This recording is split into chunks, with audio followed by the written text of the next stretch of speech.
On peut choisir le volume qu'on veut. C'est faux. En fait, quand on choisit le volume des implants mammaires, on se base sur la base mammaire. Bien sûr, on fait le maximum pour faire plaisir aux patientes, mais il y a une base mammaire qu'on ne peut pas dépasser, sinon le résultat va être horrible. Le risque de cancer augmente. C'est faux. Il n'y a aucune étude scientifique qui démontre un quelconque lien entre les prothèses mammaires et le risque de cancer du sein. C'est impossible de dormir sur le ventre. C'est faux, vous pouvez parfaitement dormir sur le ventre après les prothèses mammaires, une fois la période de convalescence passée, c'est-à-dire à peu près 6 semaines. Ça empêche de faire une mammographie. C'est faux, les radiologues sont parfaitement formés pour pouvoir faire une mammographie après la pose d'implant mammaire. Il faut changer les implants tous les 10 ans.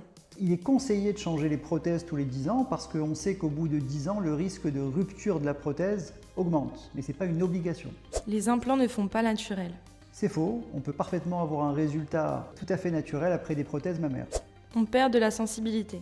C'est faux, on peut avoir une modification de la sensibilité de l'aréole qui est transitoire, mais qui va récupérer au bout de quelques mois. On ne peut pas allaiter.